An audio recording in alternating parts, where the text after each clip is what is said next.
welcome to another episode of Outcast. On today's programme, we're talking to people who have been ostracised, banished and even tormented by their families for their choice of vocation. Gary, how difficult was it for you knowing that your parents didn't approve of you or your line of work? It was quite stressful. My family had a menswear shop in town for years, a few generations, and I guess there was quite a bit of pressure for me to follow through and take that over. But you had your own passion, didn't you?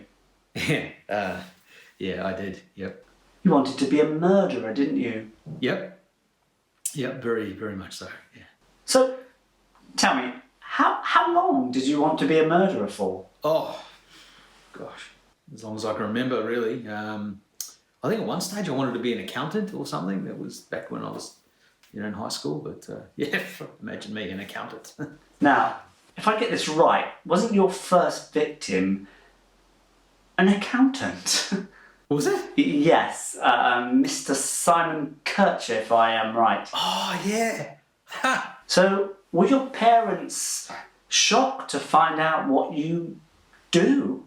Yeah, no, I think I was probably just more disappointed at first. Because, they never wanted to pressure me, but I was, I think they really would have liked it if I had have, gone into the menswear shop and, carried on the family name. So, yeah, disappointed for sure. And tell me, how long did it take them to fully accept who you are, Gary? It took quite a few years. There was a lot of talking behind their backs, and that was hard. Like, oh, there's Bob and Trisha's son, he's a murderer. That kind of stuff. That really affected them a bit. But that wore off a bit, and in the end, they kind of accepted it. And the best thing was I didn't have to hide it anymore. Like you didn't have to go, oh look, I'm just going to the pub for a few hours, or oh look, I've got to work late. And then coming home and chucking on a load of washing at midnight and that sort of stuff. So that was good not to have to do that. Yeah, I mean, we even started to joke about it in the end. Yeah. How so?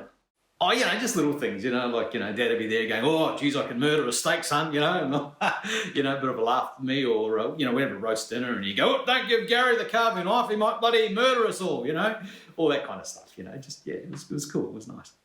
Thank you, Gary. It's been really fantastic talking to you. Gary has been a murderer for 20 years, but like many we have spoken to on this show, it took years to be accepted and to be able to live a life free from prejudice, scorn and ridicule.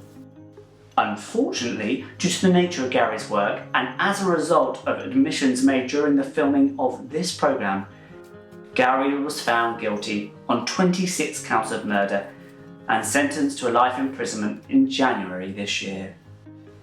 In February, he himself was murdered in prison by an accountant.